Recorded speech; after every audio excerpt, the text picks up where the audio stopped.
자, 시작하도록 하겠습니다. 70년대 한국 영화를 다룬 김주훈 감독의 신작 거미집의 주인공 네 분을 모셨습니다.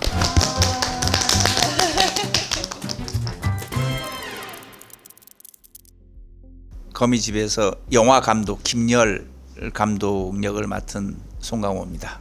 네, 안녕하세요. 저는 거미집에서 김열 감독님을 유일무이하게 지지하고 응원하는 신성필름의 후계자 신미도 역을 맡은 전여빈입니다. 네, 저는 영화 거미집에서 떠오르는 라이징 스타 한유림 역을 맡은 정수정입니다. 네, 저는 거미집에서 사랑이 많은 하지만 좀 지나치게 많은 탑스타 강호세 역할을 맡은 배우 오정세입니다. 반갑습니다. 거미집이 영화에 대한 영화인 만큼 여러분들의 인생 영화를 안 여쭤볼 수 없는데요. 저희가 이 인생 영화를 여쭤보는 이유 중에 하나가 옆에 있는 LG 올레드 TV 때문입니다.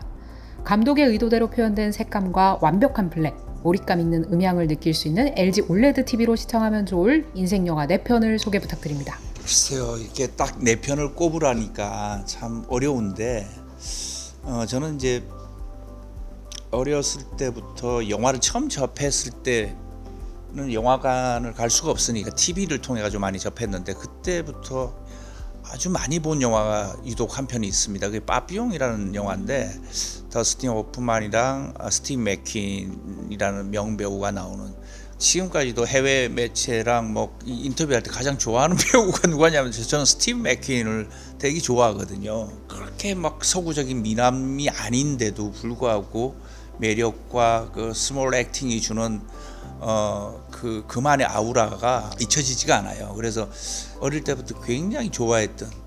두 번째는 고레다 히로카즈 감독님의 아무도 모른다라는 영화를 한 편 꼽고 싶습니다. 그러니까 되게 슬픈 얘기인데도 불구하고 담담한 그 시선과 어떤 주장하지 않는 그 현실에 대한 어떤 직시가 저는 너무너무 인상적이었습니다. 그리고 세 번째는 뭐 우리나라 최고의 걸작 중에 하나죠. 오발탄이라는 영화, 50년대 후반에, 아마 모르긴 몰라도 그 이후 후배 감독들은 그 오발탄이라는 작품에 굉장히 큰 영향을 많이 받지 않았을까라는 생각이 들고 50년대 후반에 그런 걸작을 만난다라는 것이 탄생했다라는 것이 놀라울 따름이죠. 그리고 이제 한편은 사울의 아들이라는 영화가 있어요. 뭐 어디서도 얘기를 한 것 같은데 그 영화는 뭐 잘 아시는 아우슈비츠의 그 비극을 다루는 영화죠.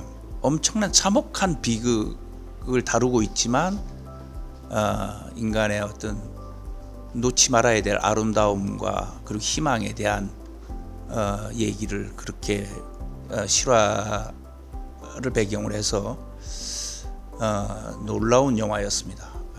저의 인생 영화 4편은요, 봉준호 감독님의 살인의 추억을 얘기하고 싶고요, 이창동 감독님의 밀양도 이야기하고 싶었어요. 어떤 인간이 갖고 있는 나약함이라던가 어떤 사회적으로 꼽을 수 있는 문제들을 다시금 그냥 자기 개인으로 가져와서 떠올리게 할 수 있는 영화들인 것 같기도 해서요, 이 두 영화를 꼽고 싶었고요. 사라 폴리 감독의 우리도 사랑일까라는 영화를, 이것도 제가 학창시절에 정말 좋아했던 영화인데요. 사랑이라는 것은 지켜나가는 노력이 계속해서 수반이 돼야 할 때만 사랑인 건지, 관계란 무엇인지 저에게 좀 감명을 준 영화라 그 영화를 꼽고 싶고요. 4번째 영화로는 코고나다 감독의 애프터 양에 대해서 이야기하고 싶어요. 우리가 생명이라고 부르는 거, 우리가 가치 있다고 느끼는 거, 그리고 인간과 비인간을 구분하는 거, 저에게 되게 화두를 던진 영화였어요. 생명의 소중함은 어디서부터 시작되는지, 그래서 이것도 나누고 싶었습니다. 네. 제가 3번 이상 본 영화들을 그냥 꼽았는데 오만과 편견, 바닐라 스카이, 레이디 버드, Her, 그녀. 사실 다 사랑에 관한 얘기라고 생각하고, 저는 살면서 사랑이 제일 중요하다고 생각하는데 모든 영화들이 다 한유림 같아. 유림이 모든 이제 어떤 일을 해도 다 다양한 사랑이 있잖아요. 뭐 남녀, 엄마와 딸 이런 여러 가지의 사랑을 다 접해볼 수 있는 영화들이어서 항상 뭔가 마음이 편안해지고 싶거나 따뜻해지고 싶을 때 항상 찾아보는 영화들이에요. 그리고 모든 영화의 분위기랑 그 음악이 너무 좋아서 항상 좋아하고 찾아보는 그 네 편입니다.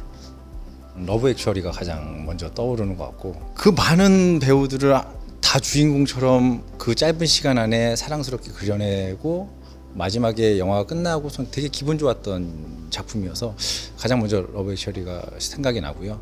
두 번째는 찰리 채플린의 모던 타임즈. 보면은 그 시대랑은 조금 다른 어떤 생각들이나 정서들을 예술을 통해서, 영화를 통해서 되게 위트 있게 또 혹은 되게 슬프게 표현해내는 그런 찰리 채플린을 좋아하는데, 그 중에 그냥 대표작이어서 그 두 번째 영화가 기억에 남고, 세 번째는 남자 사용 설명서라는 작품이 있는데, 예.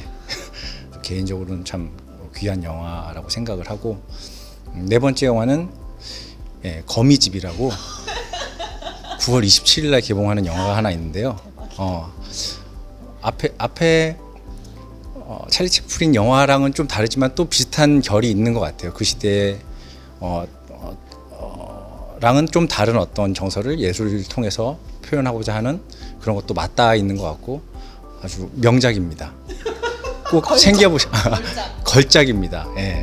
그래서 꼭 챙겨보셨으면 좋겠습니다. 예. 이걸 못 찍으면 평생 고통 속에 살게 될 게 분명하다. 평생 싸구려 감독이라고 멸시받고 괴로워하겠지.